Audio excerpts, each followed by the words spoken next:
with your bitch on the back, then do victory laps. These hoes like Ricky Bobby, they just wanna go fast. I'm just steady pacing, jogging, they kill Nipsey niggas heartless. I'm still running me a marathon, I'ma get it regardless. The game gon' remember me, these niggas got logging. All them bullets we was dodging, shit ain't never phase us. Mothers thinking we too street, cause we don't play about. That's the type of time I'm on right now, man.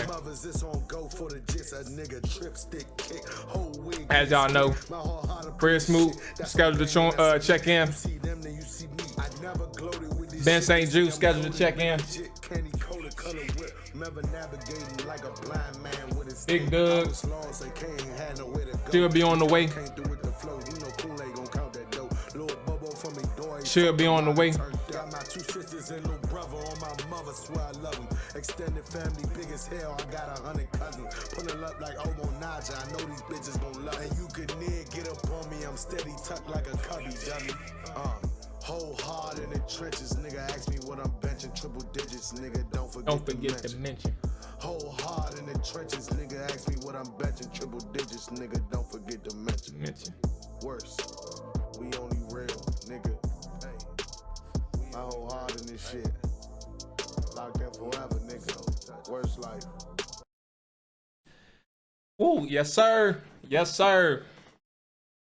Welcome back to another episode of the Trap or Die podcast. I'm over here looking at my computer screen, man. I should be talking to my camera.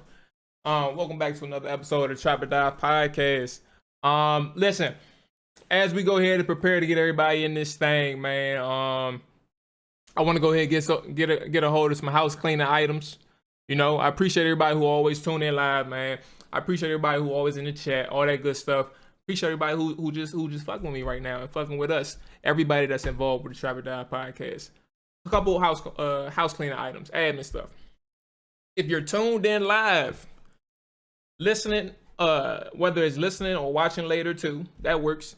Make sure you subscribe to the Trap or Die podcast, man. YouTube, iTunes, all that good stuff. I'd appreciate it. We'd really appreciate it. You know what I'm saying? As we continue to grow as a show, all that good stuff. So listen, not only that, okay, let me see what's going on this end. Let me try this again. Not only that, man, if you are new to the Twitch channel, new to my Twitch channel, make sure you hit the follow button. Every time that I go live, you'll get an alert for every single show that comes up. Another Trap or Die, whether it's the Washington football side or it's all 32 with my day one fellas and stuff that I grew up with. You know, we host a show over there too. And lastly, I think that's it. So we can go ahead and get prepared, get Doug on. I don't know what the hell is going on with this chat that I'm in. I'm trying to get in there right now, but I figured I'd do the admin stuff right now as this. I'm gonna try and back out again. This is actually, this shouldn't even be happening like that. We count down the training camp. Like I said, we have Fred Smoot joining us in probably about 20 minutes. Yeah, it's part of the show biz, man. We got Fred Smoot joining us in about 20 minutes, 25 minutes, something like that. Ben St. Jude joining us a little bit later. Fingers crossed we get to have Fred and what's his name? Fred and Ben on at the same time, man. That'll be lovely, especially for the OG to talk to. And I'm assuming, obviously, you know, they've talked before, so it's not like it's just us. It's not just, you know, meeting them for the first time or them meeting each other for the first time. Hopefully that's not the case, right? But yeah, they're joining. It's gonna be some good talk, man. I can't wait. All right, let me go ahead and end this. But yeah, as I'm waiting for the fellas to join, where to go to watch out.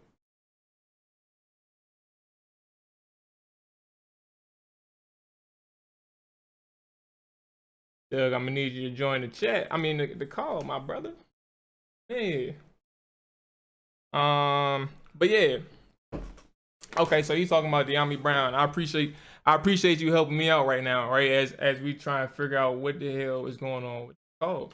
But yeah, De'Ami Brown. So let me ask you this, because the biggest thing that I'm thinking about, right? I had a YouTube video that I just posted probably like an hour ago. And for those obviously who's listening to the pod side of it, the podcast later, I asked the question, like, who are the 3 biggest people with something to prove in 2021, right? And the biggest thing in my head, now I'm not going to spoil it. But I will say the biggest thing in my head for the three most significant people are recurring players, people who are returning from 2020. It's not the new guys like people think. Like De'Ami Brown, like you mentioned, right? He's your sleeper. People mentioned Fitzpatrick. People mentioned what's his name, Landon Collins. Now that's fair. People mentioned Curtis Samuel as well. Now for me, I can't say now within respect or within context, I can't say that Ryan Fitzpatrick and I cannot say that Curtis Samuel are the biggest pieces or the somebody with the most to prove with this team, because these guys are coming in. They're looking to be a piece that's contributing to what the roster is already having. Like you have people on this roster. I'm not going to spoil it, but you got people on this roster at the receiver position, the skill positions, put it that way. And then you have people on the defense who are, because of the new talent, because of the draft picks like De'Ami, because of Jamin Davis, because of what's his name, John Bates, and some of the people amongst the offensive line. You have these new guys, right? And these new guys are somebody who essentially in this position to help improve the people who are already on this team. So, for example, Cam Sims is one of those people up there who are the top of the line. Top of the guys where you're looking at like, all right, you have four people in front of you, right, who are essentially the top dogs, Terry, Curtis, Adam, and then De'Ami, who's expected to be the draft guy, right? But Cam Sims is a guy where no matter what position he was in, he has to come out and make the big plays each and every time he's on the field. Now, yes, that's been his motto or his whole mantra since he's joined the team. He has to make those big plays. He has to stand out. He was an undrafted free agent. I mean, you have to do that type of shit, right? But when you look at the people that are around him, you had, especially Ryan Fitzpatrick, right? If you're trying to make a name for yourself, you're trying to get paid. Like, this is a situation. I don't even know his contract status. I don't know his contract status because all I know is he's a year-to-year guy, but he finds his way to stay on the team. Yes, he's up there, right? Now, that's not the guy that I listed. But the way this whole thing is set up, man, Cam Sims is in a situation where if he doesn't perform immediately, let me try and ring these guys again. If he doesn't perform immediately, he'll find a way on this. He can find a way on this roster, but at the same time, it's not. I don't think they use Skype. By the way, for those who are in here, yeah, I don't think these guys use. I don't think this guy have used Skype before. I don't even know how to. He needs to perform our audios. Yeah, I ain't gonna lie to y'all. I don't know the person. I guess Doug is trying to get in here. It says he's in the chat, but for whatever reason, I'm struggling to get him on the video call, which is weird. This has never happened before. It may be the case that I'm used to Skype. So that's just something that I don't even know how to explain. Hold on one second.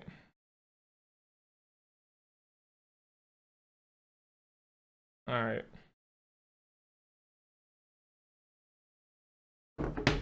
Bro, what is going on? And why is he? Good Lord.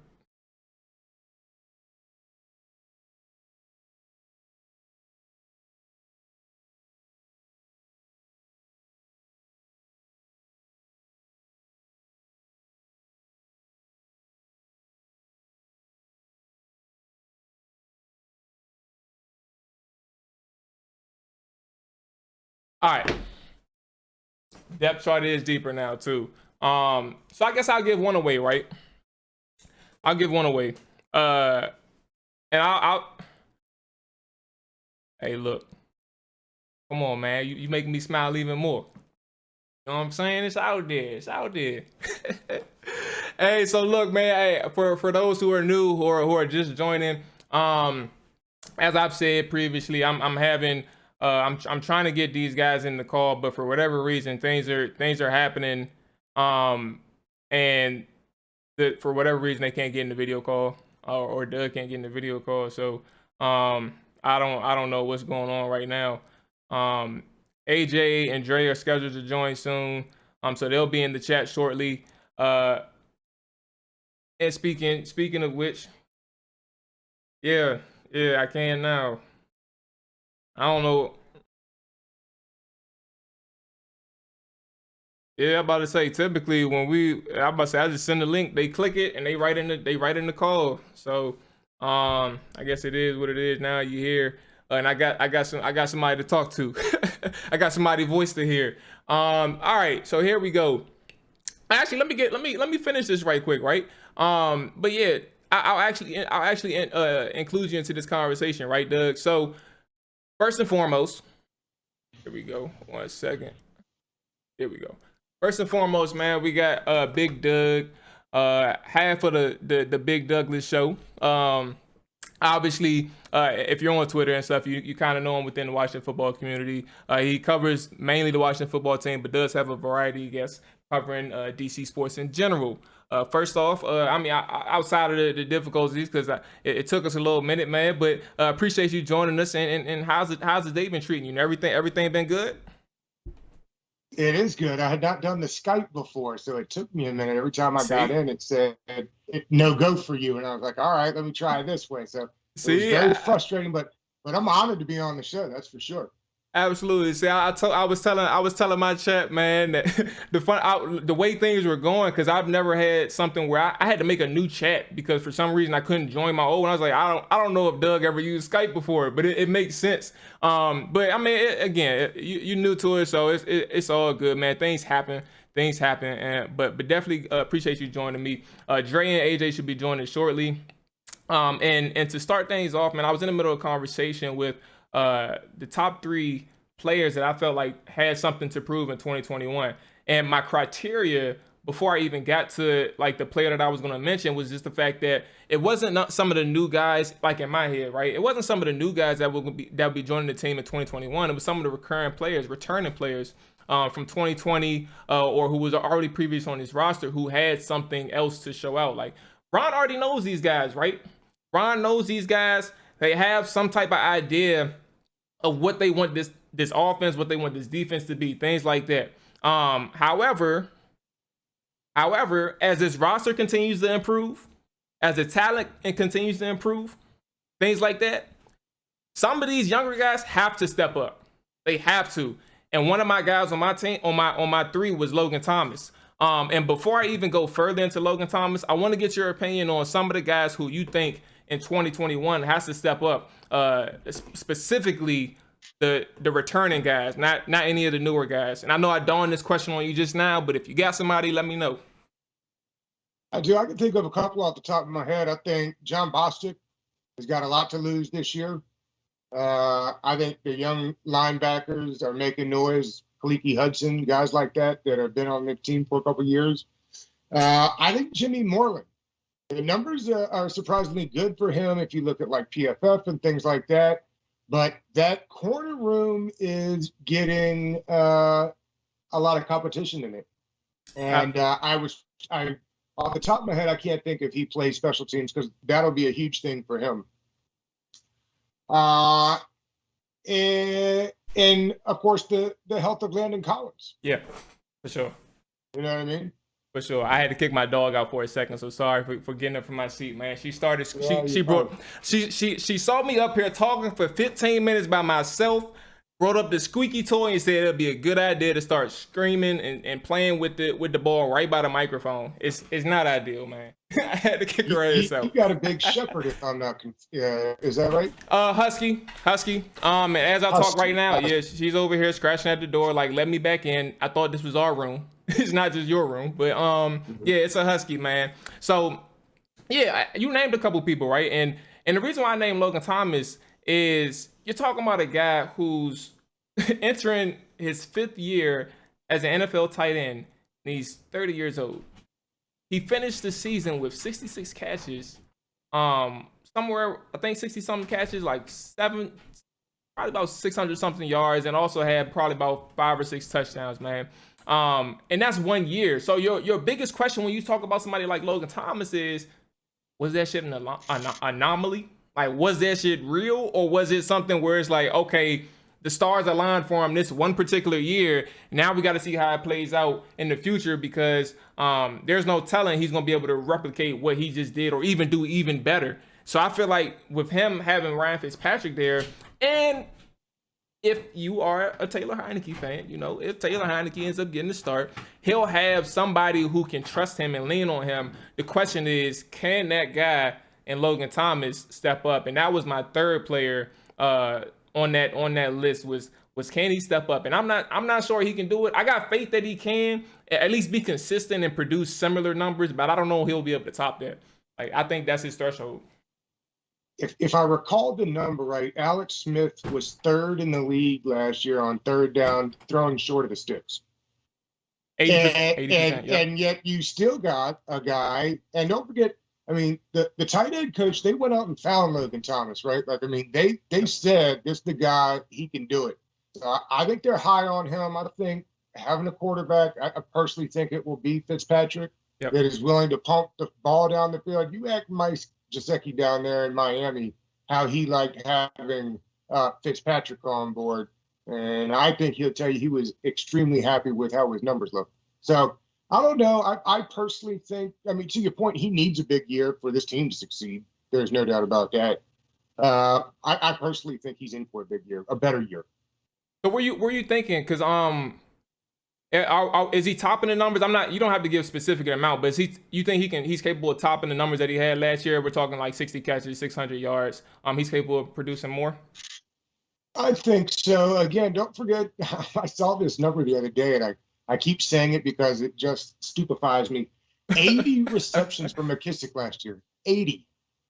So divvy up, 30 of those, and I think half of them could go to the tight end. So unless a guy like Bates or Ricky Seals-Jones is going to come in and just steal significant tight end snaps, which I don't think, I think he's in line for more targets.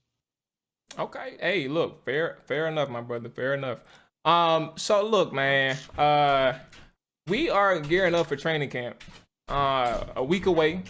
Everybody's looking forward to it. Fans are getting back into the attendance, man, and a lot of people are talking about shit, man. I'm trying to go down to Richmond. Everybody talking about it, linking up all these things, man. So with that being said, we have a few things that we need to cover for training camp while you're here, man. And obviously, we always talk about who the rising stars are going to be. Who are these players that's going to show out that nobody really expected? Now, I'm not asking you to say like who's going to be that uncut gem or something like that, or that gem that nobody really uncovered. But who do you think on offense and defense? You can name a couple. You can name one. But who do you think is going to be that rising star for Washington this year, man? I like Cam Sims. The coaching staff has proven in their short time here that if they give you an opportunity and you take it and run with it, that they'll give you more opportunities. And I think that was exactly what Cam Sims did last year when he got on the field. So I see big things from him. And then, it'll be interesting with a guy like Dax Milne. Can he push for that punt returner job, right away? I mean, I'm on the record saying I'm not sold that Humphreys makes the team. So maybe a guy like Milne comes in and makes him unnecessary. A guy like Sadiq Charles, is not necessarily an offensive weapon, but he needs a big year, or he's going to find himself somewhere else to get employed by. I think they're not long on giving people chances. Absolutely. And Dre, I know you just checked in. First and foremost, how are you feeling? And after you answer that, I need to talk to you about that guy Dax Milne, because apparently, what's that dude DeAndre Carter, man? I don't think Doug got him at the punt return, man. Oh yeah, no, DeAndre Carter. Like I said, man, they signed him for a reason. I've been talking about that. Like I said, you draft a long snapper you sign a kick returner. I mean, I just wouldn't count DeAndre Carter from the mix because he's a specialist, and that's the guy they got there. But Doug makes a good point that guys like Dax Milne, they can run punt returns. And I think it's a couple of other versatile guys on the team that can do the same. But I just would not be surprised to see DeAndre Carter right in the mix at the end of the day. Absolutely. So Dre and AJ both just checked in, man. How y'all fellas feeling tonight? Y'all good, man? Everything straight with y'all? Yes, sir. All right, that's a bad. Well, I stepped in dog shit today, so I had to throw a pair of sneakers away. But other than that, everything's great. Wait. You ain't got no hoes, bro? Or was it like it was too far gone type thing? No, it was these shoes, they were just my play around shoes whenever I go out and take the dog out or whatever. But once I stepped in, I said, all right, this shit going right in the trash. Okay. They ain't coming in my house. I understand. I understand, bro. And I was talking before y'all joined about having a bad day. I don't know about y'all, man, but if y'all ever ran into a situation where you just did not fuck with your job, that was one of those days for me, bro. It was terrible. I'm telling you, it was terrible, bro. Oh my goodness. All right. So listen. Go up from there. Fingers crossed. I'm not about to put anything else out there. I'm gonna just say fingers crossed.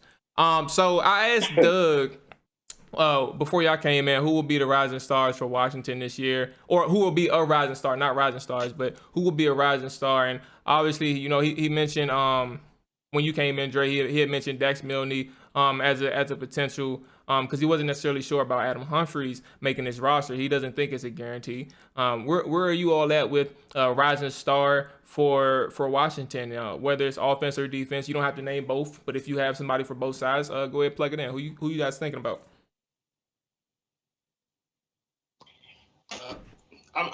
I'll take it first. I'll go with actually this might surprise some because some may think higher of him, but I think this is the year Daron Payne may actually live up to his potential. I mean, he's been solid his first couple of years, but I think this is the year he may take the next step where you start talking about Daron Payne is one of the better interior linemen in the league. I mean, because he has massive potential. That's why I say what he's done has been fine, but I think he's had more potential. You know, when you looked at when he came into the league and what he was at Alabama, people had him, potentially he could be one of the best in the league at the position. And I think this is the year that around the league may start to get to notice this guy. Like, this is the year for him to take that leap. AJ, where you at with it? Just to piggyback off of last week's episode, I think the rising star is going to be William Jackson. In my eyes, he's already a top corner in the league. I was about to say that. The fact with him being on a team that's going to have national media coverage is only going to rise his profile, and people are going to get more familiar with his gameplay and how he does. So that's what I see as a rising star on the team. Okay. I feel like William Jackson is understandable, right? Like, clearly he didn't have that shine in Cincinnati, and I don't think that's the whole reason why he moved on, but that's easily part of it. The defense just wasn't there, and I think when you're looking at guys on the defensive side, Daron Payne would have been my answer, and my second thing would have been like, you know what? I ain't even about to get in that talk. We talked about it before. AJ, you talked about it. It's the trade talk. Like, how good is he, and what type of expectations would change or morph, like once you start seeing this defensive line, or you're hoping to see the defensive line, Matt Ioannidis and Daron Payne step up. Like, what will you see from the other interior guys? Like, how much playing time do they get? Like Allen and such like that, because eventually, like when a team is ready to move on from you, that type of stuff, like the rising stars, they're going to start featuring more. And I guess that's that new angle to kind of talk about it. But like, clearly we've covered it 1,000 times. But what are y'all opinion, I guess, on the Daron Payne aspect of it all? It's like, is it possible that we can start seeing, once things start to develop, and Daron Payne actually does become that performer, is it possible that we start seeing like certain people's roles decreasing in this defense because other players are playing good, the younger players at that? Doug, I'll let you get the stab at that first. Well, I've been on the Daron Payne hype train for a minute now. I frankly think he's got Warren Sapp type ability. He's got a sneaky fast get off. I've been floating this playing 5 D linemen at a time. I mean, to me, getting as many D linemen on there as you can, particularly with the speed that Sweat and Chase got. I think Allen can get more snaps at ends, so you could find a way to get Payne and Ioannidis on the field at the same time. But that's kind of like what we have on defense, right? Is DBs and D linemen. So I'm trying to get on as many of them as I can. Absolutely. Yeah, I mean, yeah, I think you'll definitely see Jonathan Allen's time get reduced if they don't come to an extension before week 1. I think they will too. Yeah, because I don't think they will, just from the rumblings I've been hearing and what he's wanting, things of that nature. We talked on it like maybe 2 or 3 shows ago, how he's been asking for around $18 million per season. You can't really pay that to a guy who's a run stopper. Then you also have guys like Ioannidis, Payne, that's going to be due contract extensions. Tim Settle's a free agent next year. So, I mean, it'll all play out, but I think if Ioannidis was healthy last year, not Payne, but Allen wouldn't have had as many reps as he did. I think right now Ioannidis is their better interior pass rusher, but Payne has every bit of that ability and more to be their best interior pass rusher. Whereas with Allen, you know, he gets the job done, but do you really want to go out there and pay that guy $18 million or $16 million, whatever it is? But it's like the more reps that he gets, the more opportunity he has to make even more money if you don't get him signed before the season, you know? So, I mean, that's one person I see that could be in a reduced role and could lead to possibly even getting traded. Two things. I do want to say AJ does make a good point about Allen. If he doesn't come to a contract extension before the season starts, he could possibly see some decrease in snaps. But on that note, I would not be shocked if they franchise tag Jonathan Allen after the year. We know they're not using it on Scherf again next year. So, I mean, it's a guy they clearly like. It's just right now, I think it's just coming down to the numbers and what they want out of him. But if you can franchise a Brandon Scherf for $18 million, I wouldn't be shocked at all to see Jonathan Allen get franchise tag.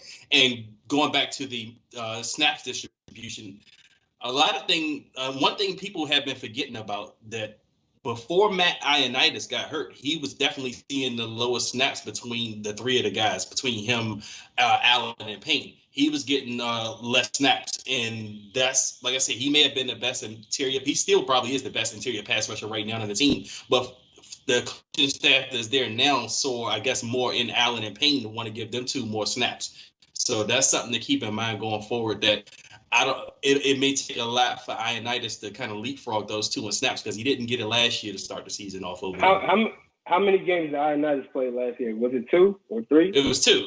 Yeah, but he didn't see many snaps. He didn't get the majority of the snaps between the 3 of those guys. Yeah, I mean, I think it was just. Go ahead. My bad. I was just going to say the interesting thing about the franchise tag, I forgot who said it, but the other day somebody brought up the point. So basically they had Sheriff for $66 million over the 6 years because you get 2 franchise, the 5th year option and 2 franchise tags. So I'll be surprised, I've heard a couple people say this now, if that's just how teams deal with first round draft picks. Like, run all 5, get your franchise tags, and then move on. And only certain special players are going to get those long extensions. AJ, yeah, I mean, it's already going on in the league. I mean, it only makes sense. I mean, in the case of Brandon Sheriff, I have no problem with them how they've been utilizing the tag and not signing him to a big deal. I mean, you got an injury-prone guard that, you know, you don't want to commit those big dollars to. You want to see how it all plays out. I mean, I think ideally we all can see the writings on the wall that they're going to let him go. I mean, they randomly just let go of Morgan Moses. What would indicate to us that they plan on keeping Brandon Sheriff long term? They could have been signed a deal with him. The cap is going up next year. The average salary for guards is going up. They definitely don't plan on keeping him long term. But I mean, it's a cool $18 million for him to get for this year to play. But I think $13 million is just too high to pay for a franchise tag on a D tackle. But like I said, we'll see how it plays out. I mean, are you really getting that much of a drop off? Let's say if you went the cheaper route and you wanted to re-sign Tim Settle over Jonathan Allen? Do y'all think it's that much of a big difference? I do, but I do have a question because it's still within this context. I do think it's a big difference between Settle and Allen. Hell yeah, I think it's a big difference. But I do think I agree with you in the sense of the franchise tag thing, right? And I was going to ask you, given your experience, AJ, like how often do you see teams like just commit to franchise tags back to back years? Like that's 3 years in a row, and then Kirk was franchised 2 years, so we're talking like in the last 7-8 years, like there was like four or five franchise tags used by Washington. Like how frequent is that? I don't think that's even normal in the NFL, bro. So I don't see them franchising Jonathan Allen after this year. I just don't see it.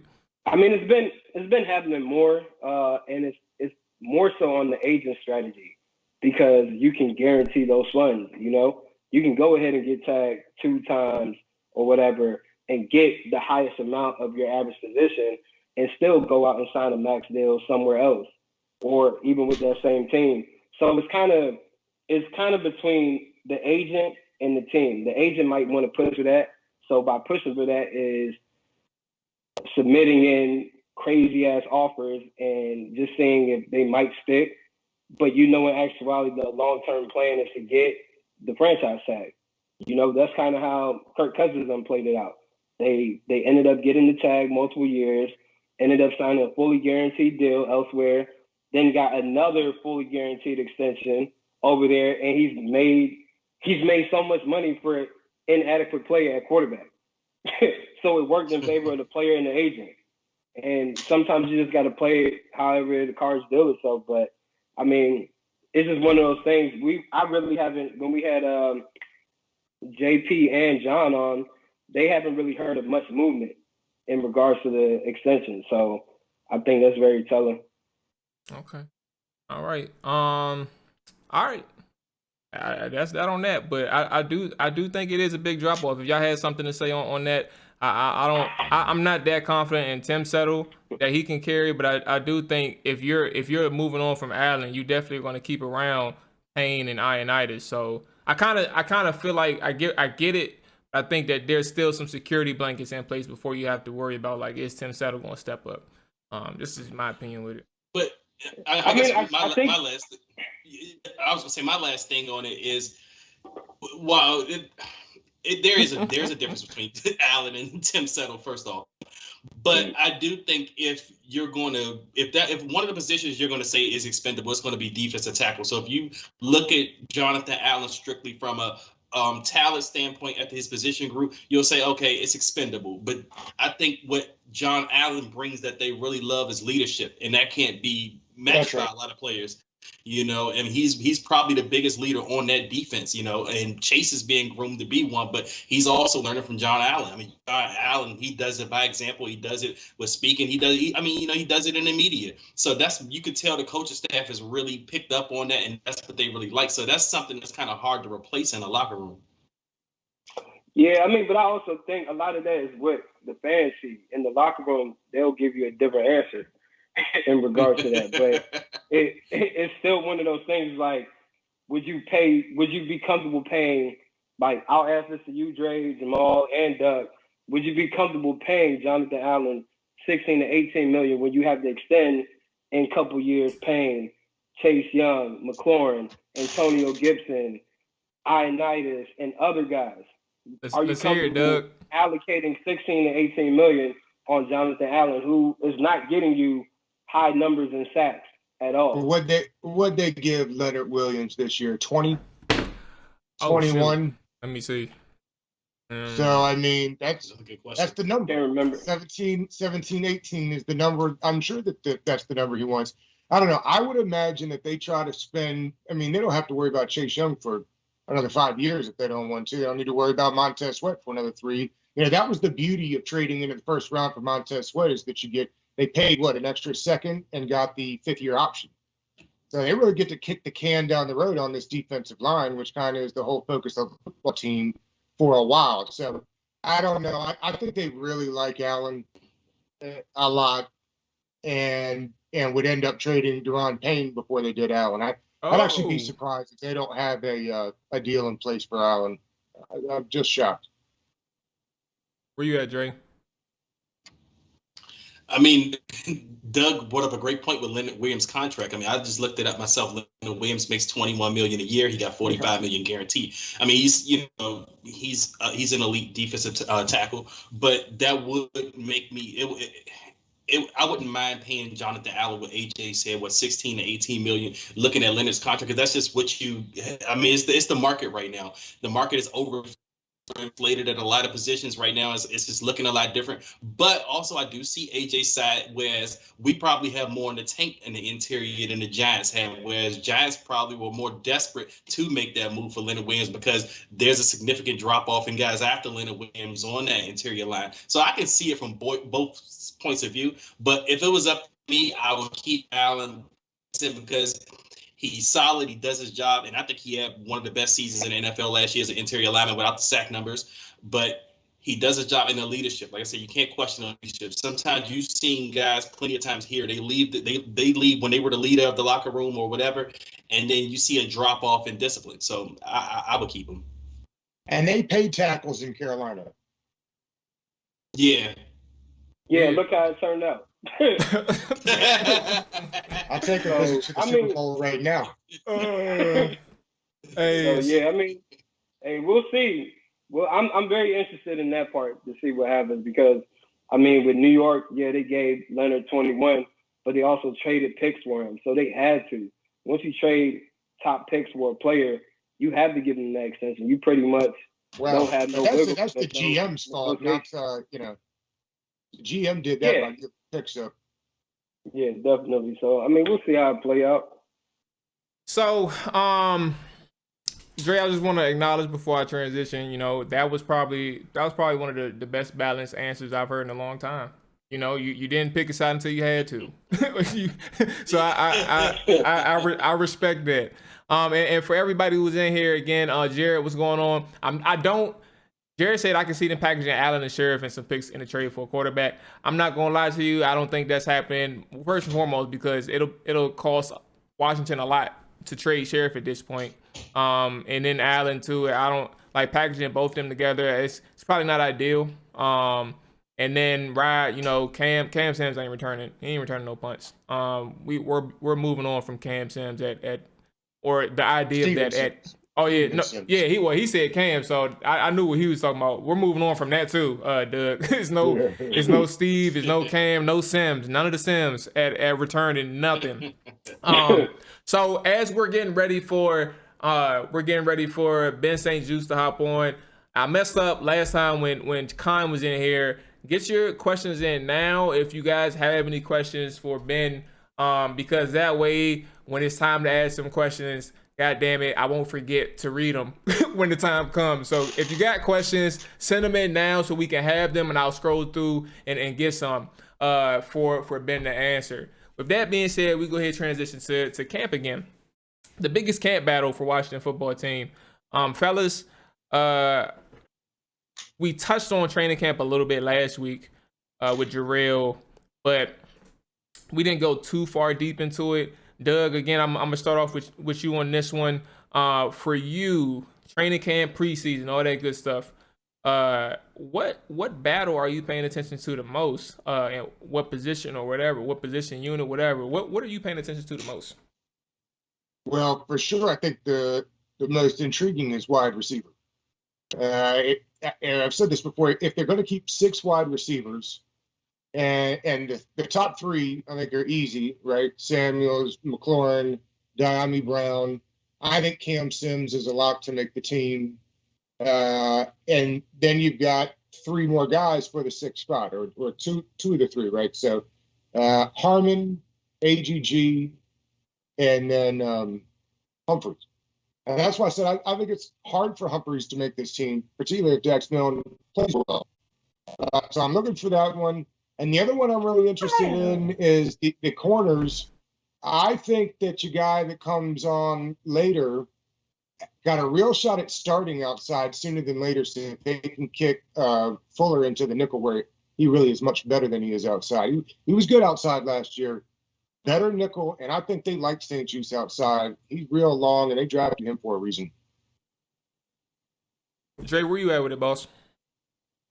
Yeah, Doug's right about the most intriguing battle being wide receiver, but to go in a different route, I'm gonna say linebacker. And this is specifically, I want to see Khalil Hudson. I've heard some things about how he's looked out there, and AJ also mentioned something a couple of weeks ago that he wouldn't be surprised to see John Bostic being a surprise cut. So I think if John Bostic was to get cut, that means a guy like Khalil Hudson has ascended in training camp. So that's a battle I'm going to be watching to see if he's taking the next level, if he's ready to be, in that starting group of 3 with the guys, and if they can make John Bostic spendable. Yeah, I think. Go ahead, Jamal. Yeah, I was about to say that'll be interesting because I think we spoke on it, like you said, we spoke on it a little bit. Khalil, like I get hesitant, fellas, and I'm gonna keep it a bug with you. I get hesitant when we talk about players that we haven't seen too much out of, because then you kind of start speaking into like potential and possibilities. So that's me. I'm not saying anybody's right or wrong, but I get hesitant. So when I see Khalil Hudson, we're aware of what he can do based on what people who've seen him like day in and day out, seeing him on the practice field. We've seen him in some games last season as well, right? We just haven't seen him in a full-time role for multiple games, and that's kind of where I get hesitant with especially certain positions. So while I want Dre to be right, that was my reaction, AJ. I was like, all right, I hear you, but I don't know just yet, man. So that's kind of where I was going with it. Yeah, I mean, I think I would say probably the left and right tackle. We really don't know who's starting where. We just know that we got a bunch of guys on the offensive line that can play left tackle, right tackle, but we really don't know who are the lock-in like starters. So I'm curious to see how that battle plays itself out. Okay. I think Leno is a definite starter. Like I said, if you take Leno for his word, he said several times now he came here because he was told he'd start left side. Now, the right side, I'm with you. I think it's intriguing. Same thing with left guard. All right. I think, well, all right, so where are we thinking with, what's the guy named, the Texas dude, that they just drafted? Cosme. Sam Cosme. Is he, are we thinking he's slated in, or is he competition with Lucas? I think he's competition with Lucas for the right side. Okay. Yeah. Okay. All right. Yeah. Again, like we'll see how that plays out. I think one of the things that we talked about was offensive line, but I think that interior is going to be just as important. Some people, matter of fact, Doug, when I was talking about some people with the most approved for 2021, some people mentioned Sadiq Charles, especially in the interior, and the interior in itself is kind of interesting because there was a lot of shit changing things that's happened just in general.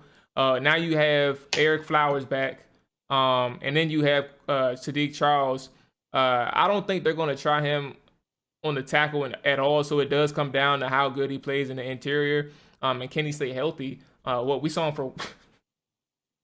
we saw that man for a game, one play, and he was out for the season. Oh my goodness! It's something about those LSU dudes, like Darius Geist, the same thing. We saw him one preseason game, he got hurt. Yes. Yes. So I do think that interior, and I think the offensive line, like to AJ's point, I think the offensive line in general is going to be key. And I think that interior line is going to be something that has to be paid attention to. I honestly think that as like last year, towards the tail end of the year, the offensive line was, I'm not gonna say really good. I'm not gonna say they were bad. They were average, and that's good enough when you have a decent quarterback. You don't have to be super good. You don't need an elite quarterback to have a terrible offensive lineman. I think everything was fine last year, but when you're having these shifts in places, thankfully Brandon Sheriff is still here, right, y'all? But when you have so many shifting places with the left tackle, right tackle, now you have left guard up in the air. I think that interior is going to be something important because you don't want Ryan Fitzpatrick running for his goddamn life. Schweitzer was good last year. Yeah. They mostly held their own. So like I said, I think we're in good shape. But until they're consistent, now I'm gonna go out on a limb, and I think we all can agree that the quarterback play has something to do with how bad that offensive line looked last year. But we do just need to see, like, 100% or a high level of consistency moving forward with this group. So for sure, I get it.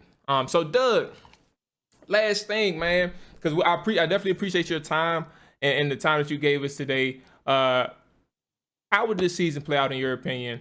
But more importantly, in your prediction of how the season will play out, what role will Fitzpatrick have in that? Like, is he going to be an assist guy, or is he going to be a major part in how the season, in your eyes, plays out? Oh, they brought him in to be a major part of what happens. They want to be explosive. The defense is so good, and Smoot will tell you when he gets on here in a minute because we talked about this yesterday. Imagine if that defense can put you up 14 points at the beginning of the game, and now you're playing with a lead. How much more you could be more aggressive? I think they realize the days of winning football games 21-20, is over. And how many times did we hit 30 last year? I don't think we hit it one time. I think we hit 40 against the Cowboys, and then that was it. Never broke out in the 20s. So I think they brought him in knowing exactly who he is and what he's about. Remember, he didn't get benched by the Dolphins last year. They took him out of the game because he was winning too much. So I don't know. I think 10 wins in a playoff trip to the playoffs, and I think 4,300 yards is not crazy for the quarterback. Okay, so we contributing 4,300, 10 wins, trip to the playoffs. Is this a division winning or is this a wild card? Where your head at with this one? That's a division winning record? I think they've got the most talented roster in the division. Okay. All right. Copy that. So Doug, again, I appreciate your time, boss. And before we get out of here, I want to give you the floor to plug in any and everything you got going on. You are a busy man. You have a lot of people that you talk to. You have good conversations, man. Let the people know where they can find you on all platforms. Let the people know. It's that Big Doug Show on all platforms, the Big Douglas Show on YouTube. Once the season starts back up, we'll do Monday, Wednesdays, and Fridays. Monday reaction show. Wednesday, we have a beat reporter from the opposite team for Opposition Wednesday. And on Friday, we generally have a local beat reporter get us all caught up for the weekend. So we're on there. Big Pooh is with me most of the time. And, we have a good time. So check us out, and I hope you enjoy it. You plugged in your YouTube, right? I saw you got a YouTube. Yes. Too. Yeah, the Big Douglas Show on YouTube. All right, make sure you catch everything, man. The podcast, the visuals, the tweets, all that good stuff, man. Doug is active in the Washington football community, man. So make sure you check him out. He is a good follow. So, Doug, I do appreciate you, boss, man, and appreciate you giving us the opportunity as well. Doug, I appreciate you having me. This was a lot of fun. Absolutely, man. All right. So, fellas. 1 second. Let's see if we can. Here we go. I got him. Cause he was my boy Doug was struggling for a second. I had to help him out. So I think we got the good man Fred in the building. Assuming we do.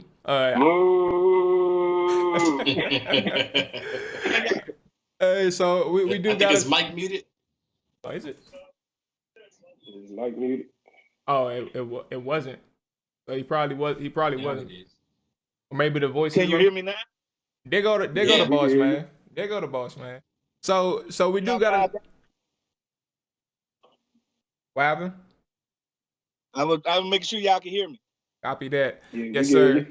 So we do got another Washington football OG join us tonight. Former corner and current Red Wolves enthusiast Fred Smoot is checking in with the Trap or Die podcast.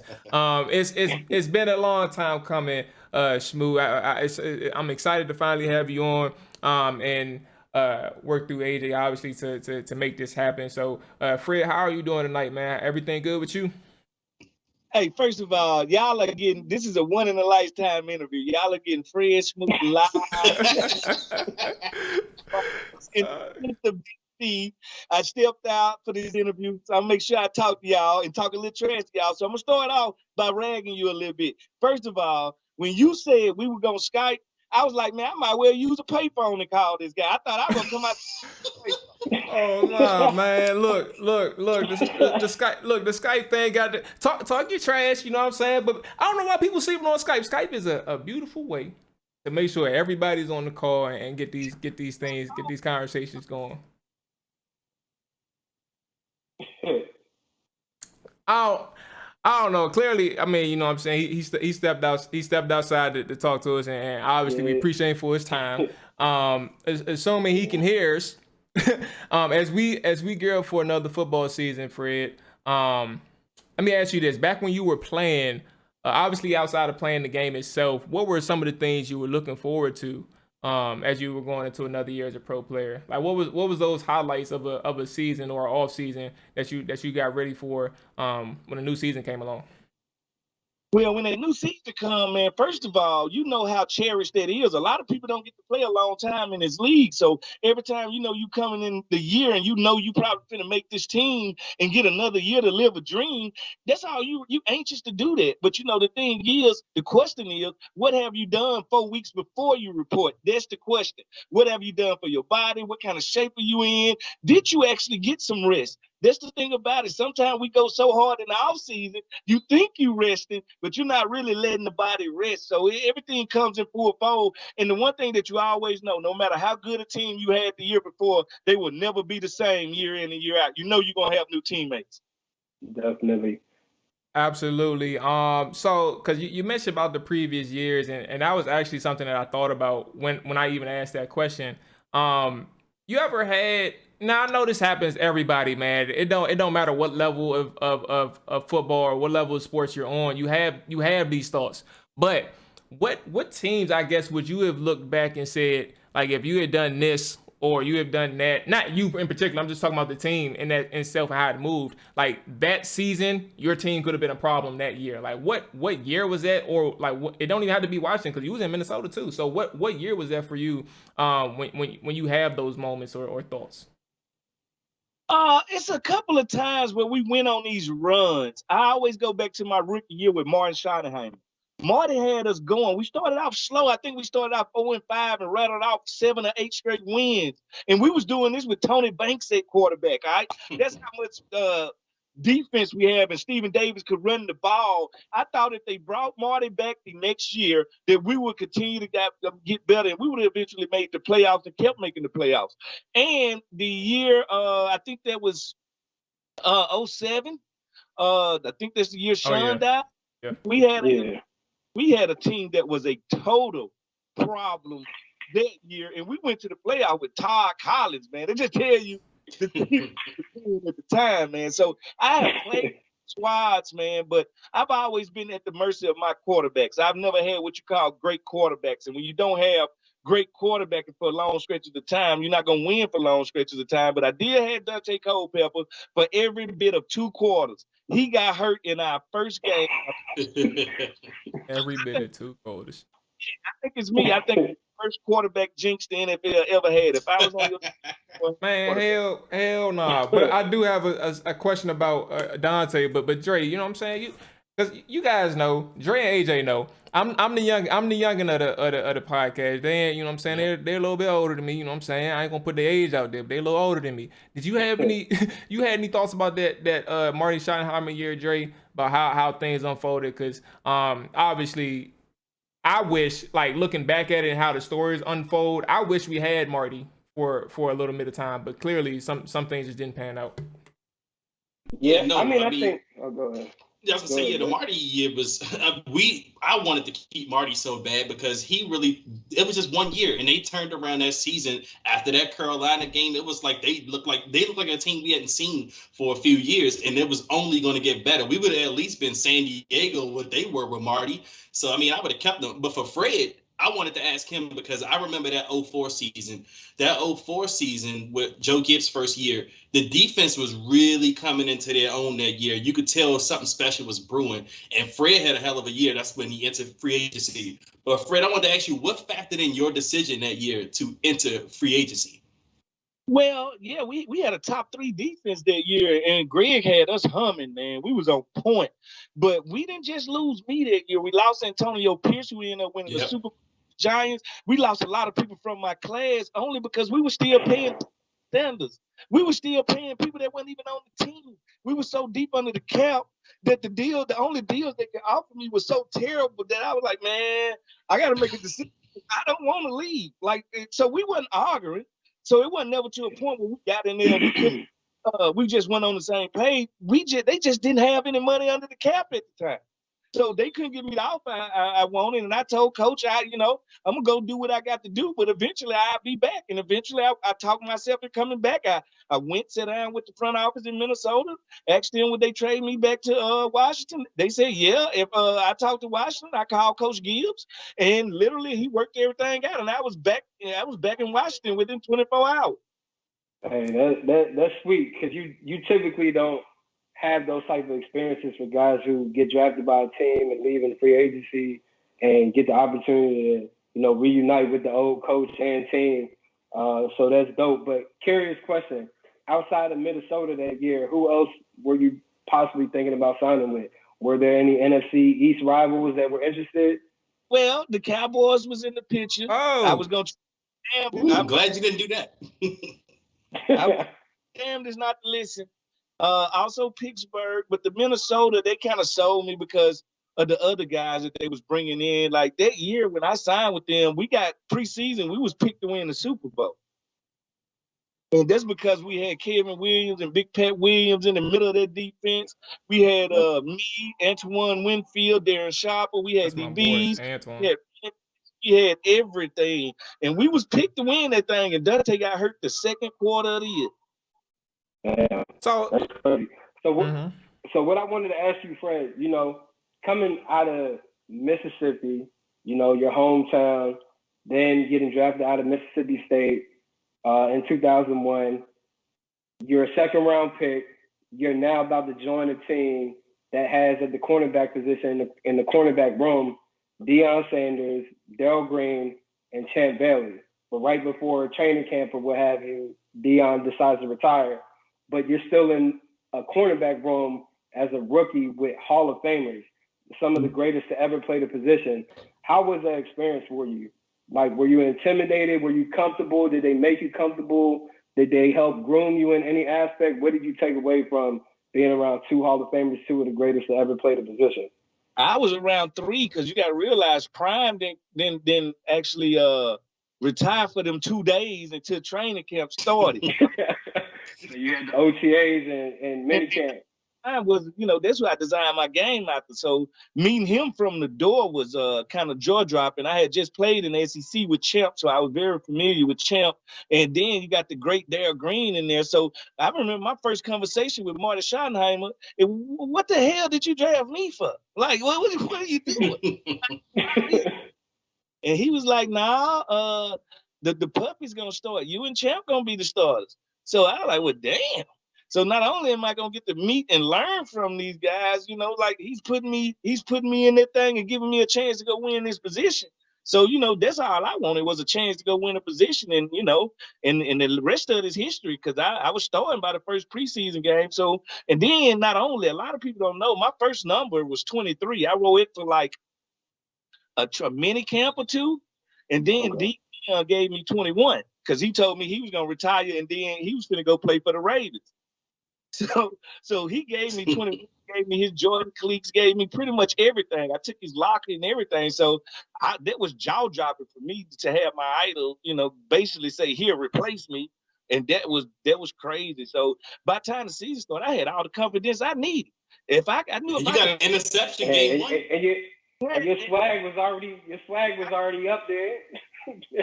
Anywhere.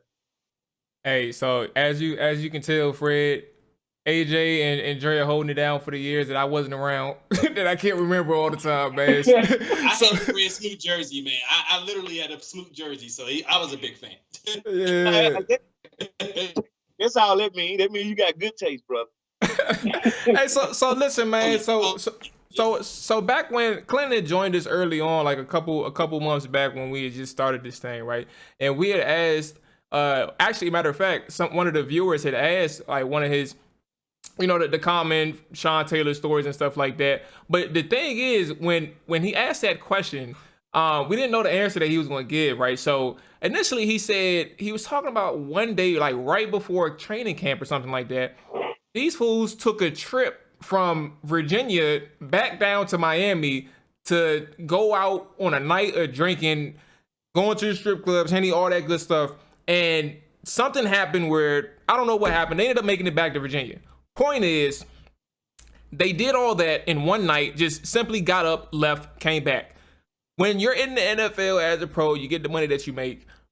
How much freedom do you really get? Like, is it that simple to go just start making moves and start doing whatever it is you want to do at the drop of a dime because you got it like that now? I was just gonna say, it's literally at a drop of a dime. Like, if you can think it, that's why the off season is so dangerous. Because you sit around thinking about, what do I want to do? Do I want to go to Europe? Do I want to go to France? What do I want to do today? And when you have that ability to change the weather within 2 hours, without walking through the airport, without permission from anybody, without what's the name, all you need is a call from the right person or the right girl to call you. Yeah, we in the club and we in Houston. Oh yeah, we about 4 hours from Houston. We'll be there in no time. Like that's the whole thing. Like the world is your oyster, no matter if you're allergic to shellfish or not. Like the thing about it, when you want to do it, but as you get older, you start to tempt down on the being so spontaneous. You know what I'm saying? You try to put some thought into what you do instead of at the drop of a dime doing it then. But yeah, we got some very wild stories. Like I told him, I need to get me a show on Showtime where I can literally sit all the guys on the couch and they can actually open up about some of these real stories. See, I'm one of the few people that got caught up in the boat situation, so people know something. Yeah. Hey, you know what? You know what, Smoot? I want to connect you with my boy Master. He used to be a beat reporter for Washington Post for the Redskins, Washington football team. He now does a show with Bleacher Report, yeah, where he sits down with guys and talk about different things. I think it'd be hilarious. I mean, because I've kicked it with you. I've heard the different intricacies that we don't know to the public eye, and that shit is hilarious. But you know, a lot of those things don't typically come out, but guys do it all the time. It's just that y'all situation came out. You feel me? Yeah. See, that's when they made a bigger story of it. Basically, it was a floating bachelor party. Like, ain't nobody been to a bachelor party or a strip club, and they blew it up. If we throw that same party in Miami, D.C., New York, L.A., you never hear about it because it was in the Midwest, in Minneapolis, and it happened to be, strippers on a boat. Yeah, they like. Else out there. That's all I'm about to say, who the hell? Anybody would want to be on that goddamn boat. What you talking about? Oh man. That's why nobody even cared. Everybody was like, man, so what? It ain't like we had a Martian on the boat, somebody that entered the earth illegally. Absolutely.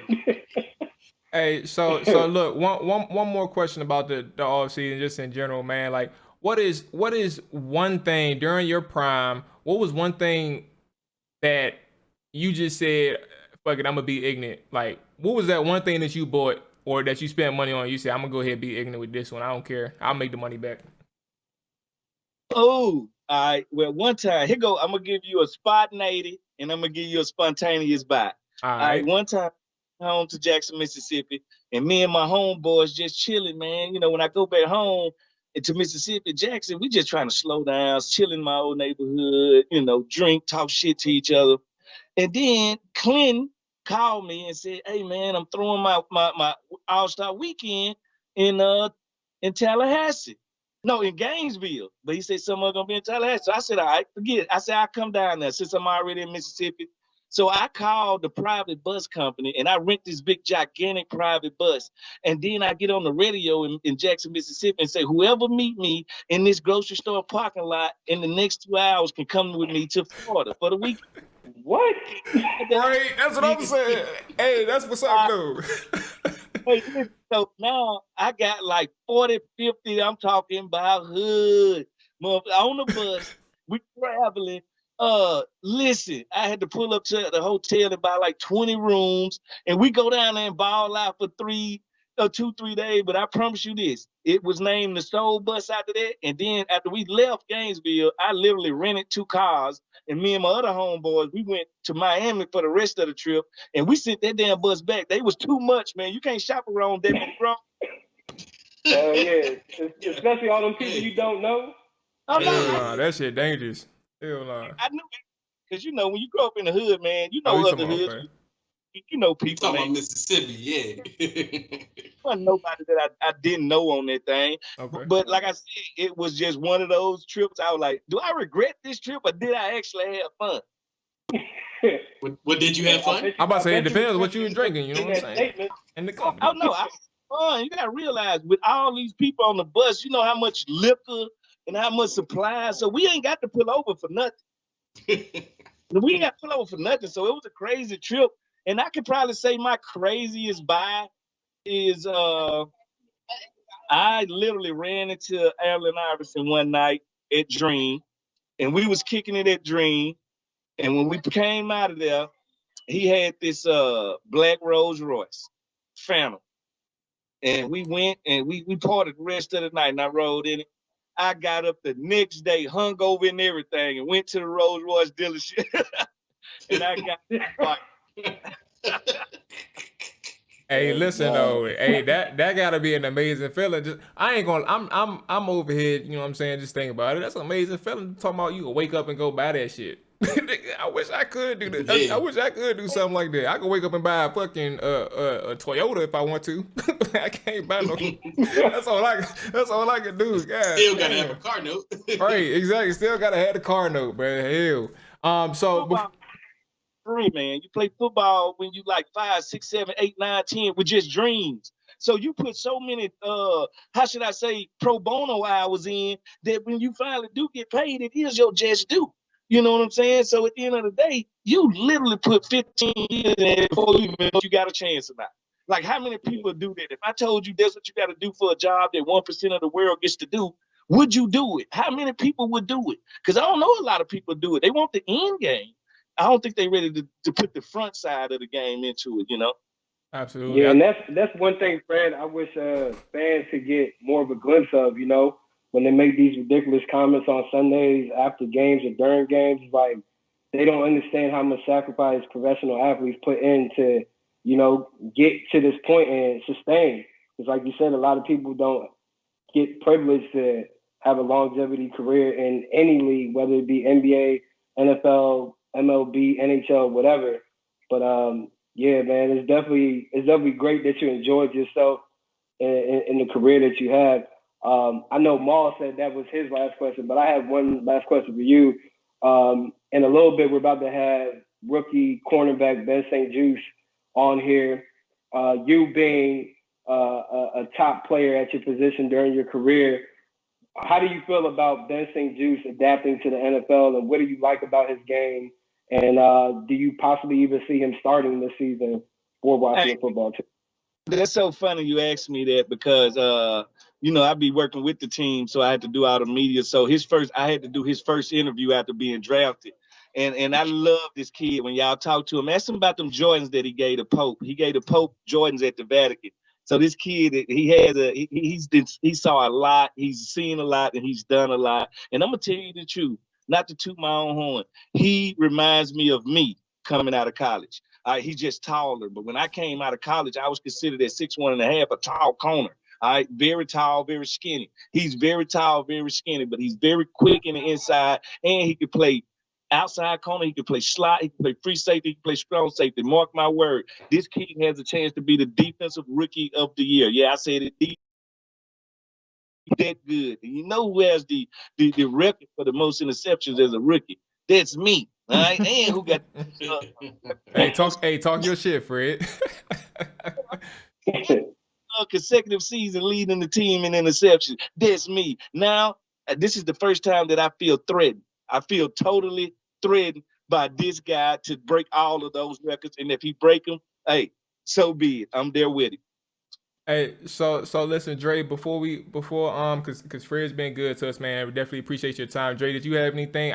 For after Dre goes, we do have a couple viewer questions for you. It's 2 of them. I want to make sure that they get theirs out the way. But Dre, you got anything for Fred?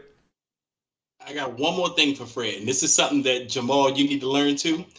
Fred, there's a difference between Fred and Ben Juice coming out of college. Fred had the best website of any rookie I ever seen, Smoot.mark. Fred, did you run that site?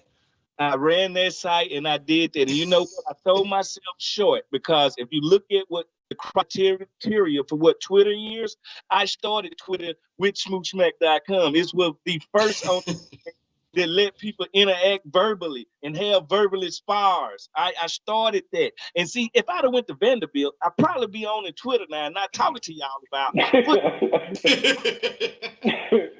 just being loud between things. But yeah, and it makes it funny too. Now that the kids can get really, really paid in college, I could just only wonder how much money I would have made in college because I had already majored the art of putting myself out there and broadcasting things and grabbing an attention. So you know now things finna go to a whole different level. So watch a lot of high school coaches get fired because now college makes them money. So now it's gonna be a lot of ex-football players actually being your high school coaches. So with that being said, Fred, there was two questions. We can knock both of them out at the same time. The first one, my boy Rye, I did not ignore you, Rye. I saw it the entire time.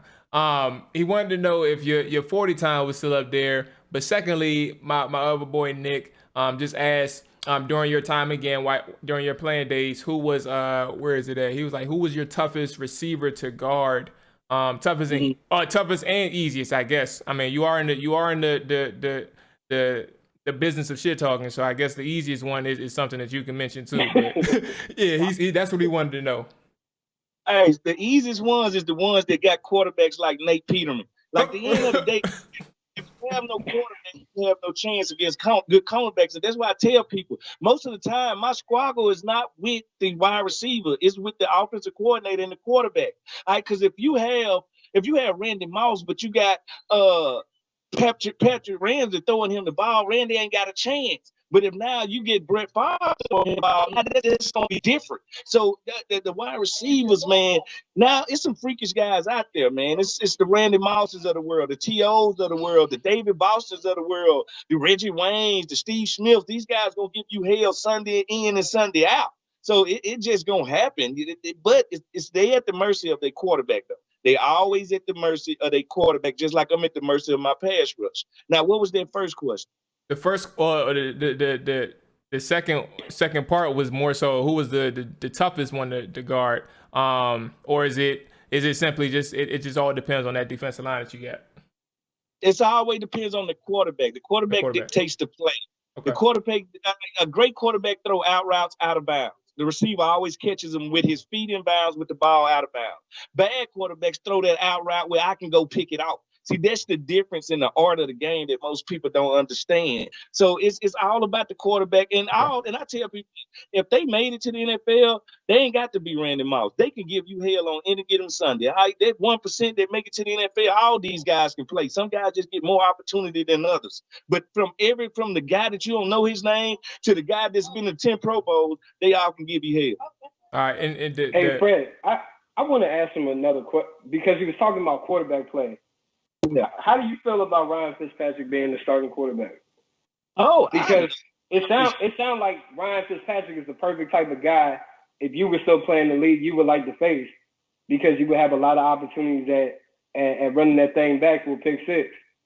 Well, you know what? I did pick out Ryan Fitzmagic. So how you feel about it? Hey, you around 18 I'm not years. Surprised how long you been in the league and so many teams, so I'm not surprised. Yeah, I picked him off, but I picked off a younger version of Ryan. This older version of Ryan actually is pretty damn good, and he can flat out play. Don't forget the guy got benched in Miami for winning too much. So that tells you a lot about him and where he's at. And he's in the top, hey, believe this or not, he's in the top 5, top 6 in QBR and completions in the last 3 years of his career. He's got better. It's like wine. He's getting better. But I got something that I feel. As much as I know Ryan is going to help us win and he's going to be that guy, you know, sometimes in football, it's all about the story. I feel a Kurt Warner type story happening with Tyler Heinicke.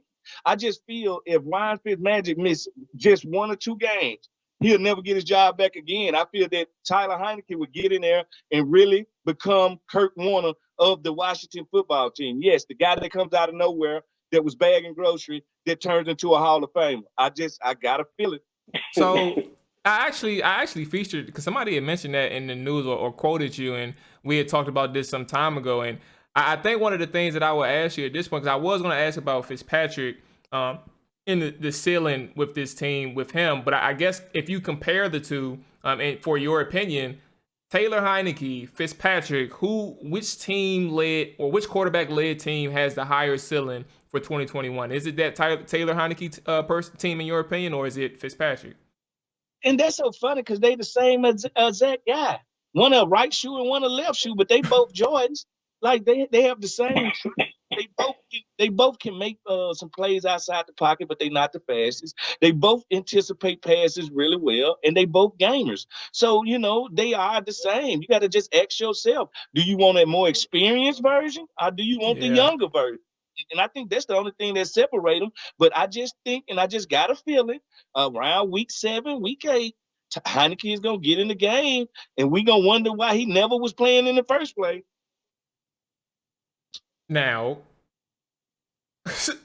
I'm stumped, but I'm not. I don't disagree. I feel like based on what we saw the last couple of weeks of the season, that's definitely true. I think that the biggest hesitancy, obviously, is what you said, is the experience part. Like, how can we all really bank on, what we saw for a brief period? But at the same time, Fred, you mentioned the opportunities part, and opportunities are hard to come by in the NFL. So I guess I think one of the things that we have to pay attention to is training camp and preseason. Like, if Ron Rivera really preaches about how important competition is, it's going to be undeniable for him to keep Heinicke at number 2 if he is really outperforming Fitzpatrick. If he preaches this thing about competition, I think it's going to be hard.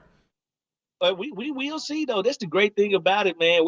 Football is right around the corner, man. This is usually the month that people get divorced because there ain't no choice. So at the end of the day, I'll see right now, and I can't wait, man. I think this is going to be the best group of Washington football players since D. Green, Joe Theismann, and the rest of those guys when they win a Super Bowl. I think this group is better than my group. I think they built the right way with the big boys first, and I just think they're going to be special, and they're going to only get better every time we watch them play. So the next 10 years is going to be a good grace period for the Washington football fans. Absolutely. Fred, man, I definitely appreciate your time and the time that you give us, the opportunity you're giving us. We've been trying this for a couple weeks now, and obviously, we made it happen. Finally. I don't know what the issue is with Skype that you got, you know what I'm saying? But I think things worked out today. Restaurant and crunked this payphone up, and now everything went through like it was supposed to go through. It's fine, bro. Yeah, absolutely, man, absolutely. But definitely enjoy the rest of your night, my brother, and I'm definitely looking for. Matter of fact, plug everything that you got going on, because obviously we know you got a podcast too. But before you get out of here, let everybody know where they can hear you, man. Hey, man, I got everything going on, man. I'm everywhere when it comes to talk, man. Hey, me, Zabe, and Chick Hernandez got a new talk show coming out. It's a sports show. I'm all over the Washington team stuff. And I'm going to plug where I'm at right now. Proper 20. That's where I'm at. At Proper 21? Yeah. Okay, you gonna be doing a live broadcast from Proper 21? I don't know, but I put it like this.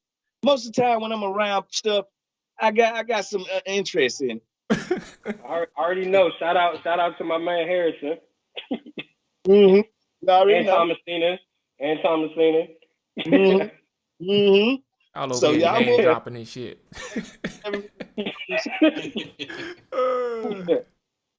Thank y'all, fellas. Man, I appreciate it. Absolutely, man. Take care, big dog. All right. So there was Fred Smoot, man. Obviously we're waiting for Benjamin St. Juice. Excuse me, I don't want to butcher his name and shit, all that. But fellas, that was entertaining. That was definitely entertaining. I wasn't expecting, when we talked about one of the wildest things he spent was to, I wonder how much that shit costs for the bus. Like, to just pack everybody on the bus, get the liquor, get everything, take them down there, and send them back. The hotel room. I mean, the bus probably was the cheapest thing, honestly. From Maybe. Mississippi, probably the cheapest thing. Them rooms is probably like at least 150, 200 per night. I wonder if he told people like the day he was going to Florida. I wonder if he told them folk that he drove down and was like, "Hey, look, the bus leave at this time. If y'all trying to get back home, y'all gotta take this bus." I wonder if he let everybody know that. Oh man, but look, when we're getting ready for St. Juice, we've talked about this to some extent, but let's resurface this conversation, right? One of the things that John Kahn talked to us about a few weeks back when we were previewing the defense this year was that the Washington football defense could, be the best side of the best unit of this team, a potentially top 5 unit, but the stats won't display it this year because of the top quarterbacks, the top offenses that they're facing. Fellas, your thoughts on the statement? But like, how true can we expect this defense to be, or how good can we expect this defense to be given the situation that we're going up against? Because we're not facing any more backups, y'all. I'm not going to think that I'm not saying that it's going to happen for every single week, but I don't think 2020 was an anomaly. We faced like 6-7 backups, couple second stringers, couple third stringers, stuff like that. That's not going to happen this year. So where are we at with this defense? And in terms of how they're going to perform in 2021. For me, the defense, stats aside, I have to say that they can be better than they were last year, because you got to look at what they have on defense now. You have a year 2 Chase Young who's going to be better. Chase Young's, I will be shocked if you told me Chase Young was going to be the same way he was the rookie year, or he was going to be worse than he was his rookie year. I think Chase Young's going to be better, which is huge. And then you add William Jackson to the mix, and now you got a legit, well, hopefully he's legit, in a linebacker in Jamin Davis, but he's a cover linebacker. I mean, he has speed, and he's only going to be helped by the guys in front of him. So I think, I don't know stat-wise if it's going to show, but what I do think and what I will predict is I think the turnover rate is going to be higher this year for that defense. I think they're going to commit a lot more turnovers this year. So even if they give up more yards because they're playing better teams, I think they're going to change some games with the turnovers and the sacks that they're going to create this year. What say you, AJ? I think you brought back a lot of key elements of the defense, and you also added key elements as well with a speedy linebacker that can play pass coverage. The tape translates from college to NFL. You now have a coverage linebacker who can also blitz, who can hit the gaps quicker. Then you have William Jackson. I think with the camaraderie already on the team and them feeling comfortable with one another, like, it's only going to go to another step as far as defense. And then you add in Heinicke, who, like we said earlier, only played a game in maybe 2 quarters.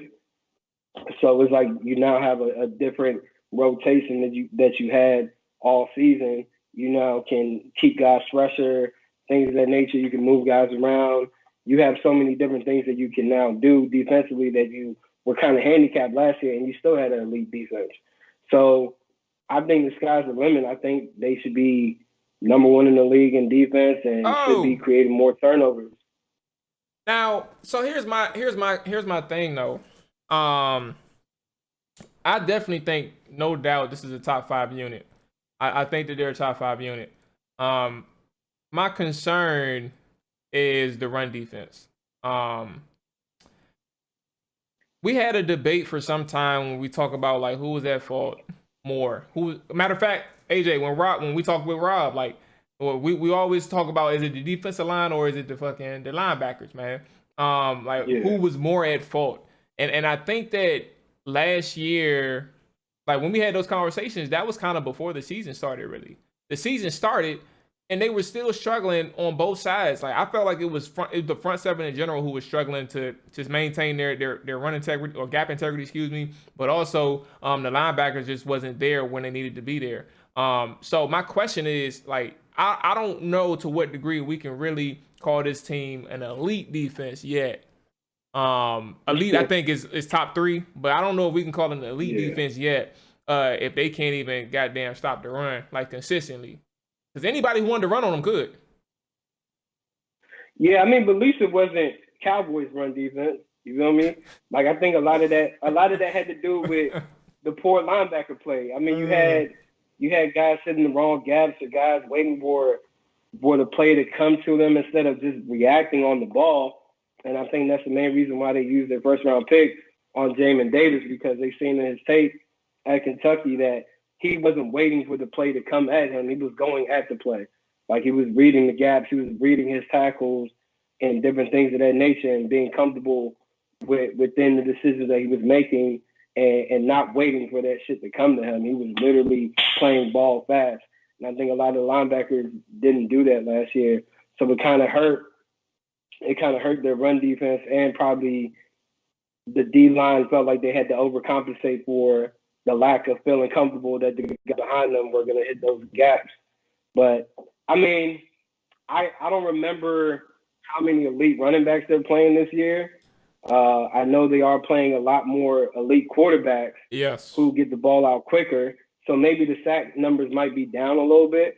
But at the end of the day, if they can, not be the Cowboys defense and create turnovers, I think the sky's the limit. That's the main thing, is creating these turnovers. And when you have those two guys on the edge and the interior pass rush, you have the opportunity at tip balls and strip sacks and things of that nature. Now I'm gonna keep it a buck. I don't disagree with you, right, at all. I think it's also possible that due to prior seasons of Washington football trauma is the nicest way to put it. It's also possible that goddamn I'm underestimating them against the better teams. Like, they can really just be just as good on the opposite end of the field, or the opposite unit, just as good as the offense that they're going up against. So I don't disagree. It's just more so a reservation or a concern that I'm having, because like I said, we've experienced, matter of fact, last year, they gave up so much to Wayne Gallman and the New York Giants, and Alfred Morris as well. Who else was it that we're looking at that's random? What's the guy named from Seattle? Popped off 50-yard runs like nothing. And then you had the guys in Carolina. They had success rushing the ball as well. So I guess that's just kind of where I'm at with it, is the reservations. But at the same time, the defense also improved in all season. So it's not like we have the exact same team last year. So I may be off. Man. I'm curious who's gonna play free safety. That's my concern. I think Bobby McCain will get that.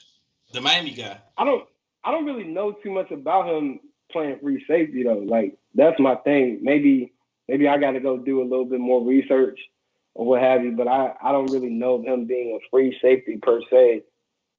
Well, yeah. So talking to some Miami folks and actually going and watching a couple of his clips, he actually primarily plays single high free safety in Miami, which is what Washington wants to play here. Remember, they tried to play Troy Aikman as single high early in the season, and that burned their ass because he couldn't take an angle to save his life. Mm-mm. So they actually had to change up the defense a little bit, and they couldn't play as much single high as they wanted to, whereas they wanted more of the rest of the guys to converge in.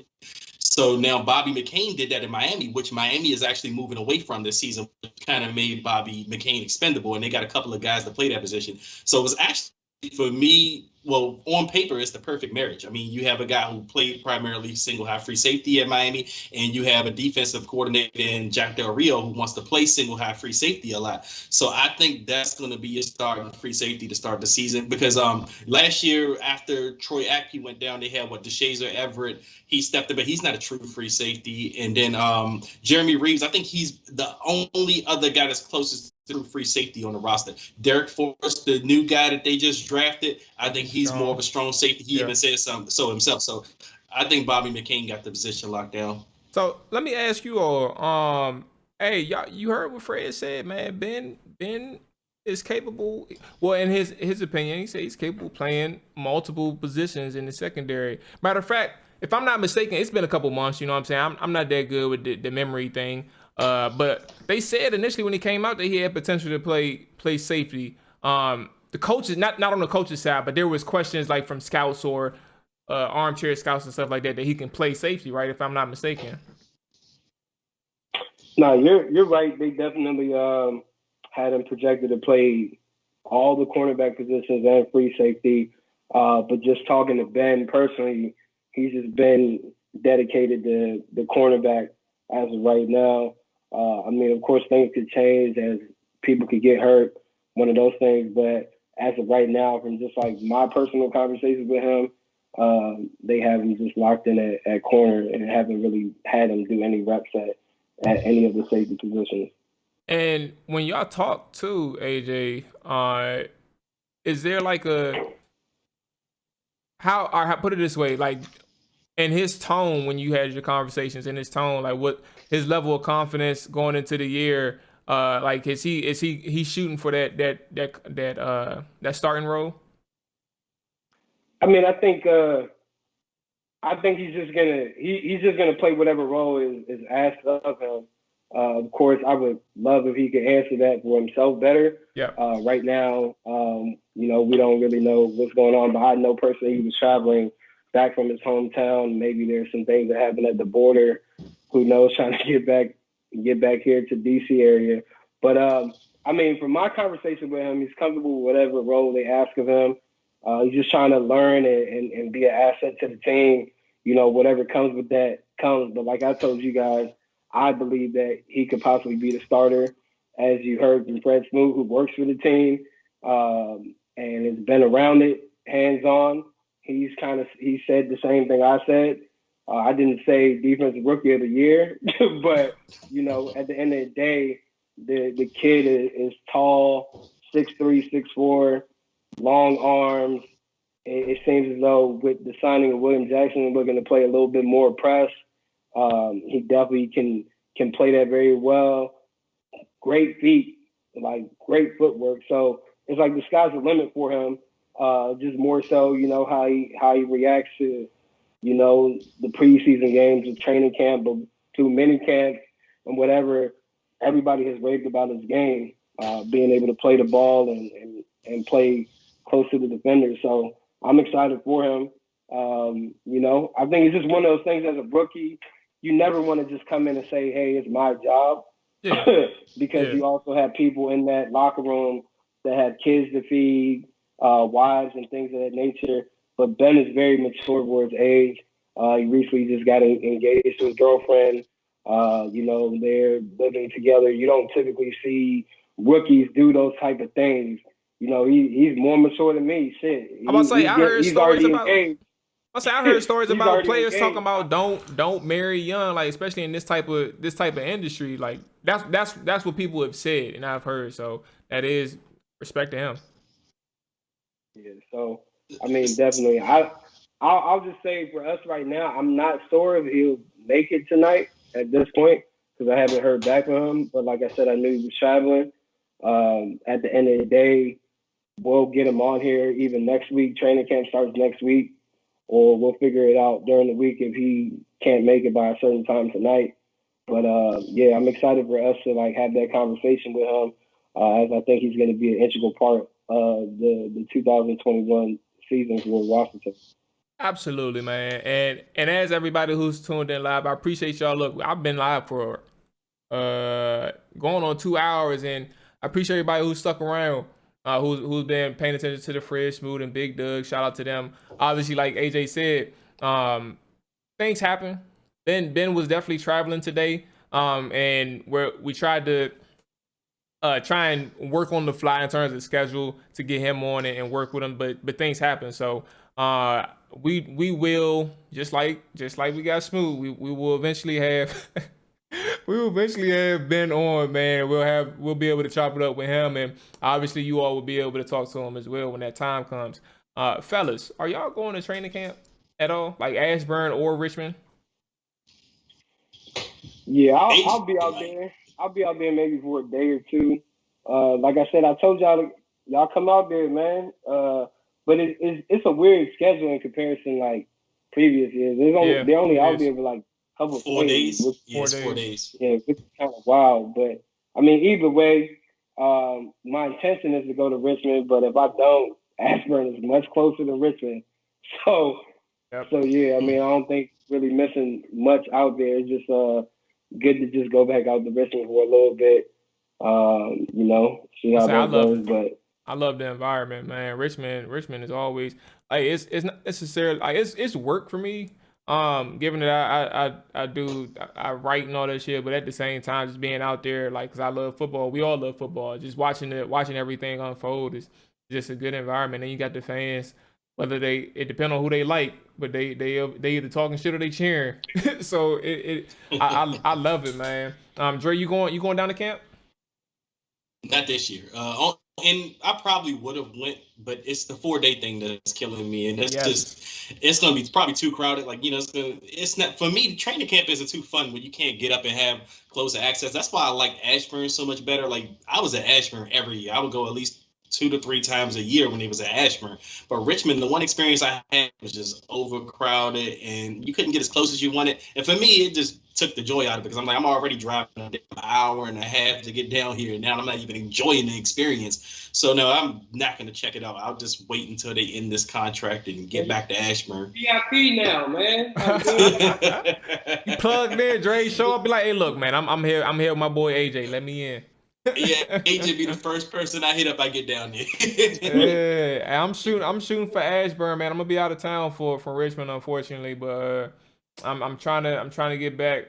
Fingers crossed that the policies change, man. I'm trying to do some work. So if I do get down there, AJ, I'm gonna let you know, because I rather much definitely try my hand with Ashburn and see where we at. I don't know, man. It's always fun just to experience that, but yeah, I'll let you know. AJ, when you go down there though, are you on the field, like the practice facility, or you're more so like, where are you at, just hanging around? Pretty much. So how they got it set up, they have like a friends and family area. Okay. It just depends on what day. Like I can go in like where the reporters are at, like where they're standing, talk to them. Like, you're pretty much on the field. Like, honestly, you're pretty much on the field. It's just hot as shit outside. Like, that's the only problem. Yes. Like, that is the killer part. And I mean, it's just being around the guys. But like, I have clients that play for the team and play for the team now, you know. So it's like work still.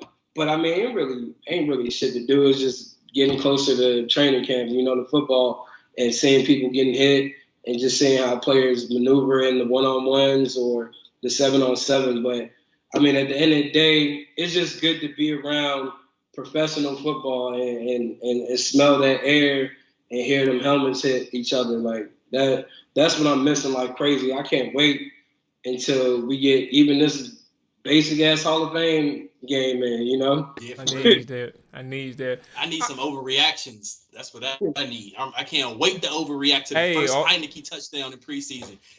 All you gotta wait for is the Fitzpatrick interception, man. It's gonna happen in training camp. Oh yeah, man, that's quarterback competition.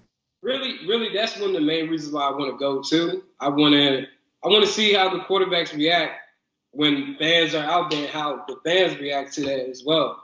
Because I mean, like I said, I don't trust Fitzpatrick.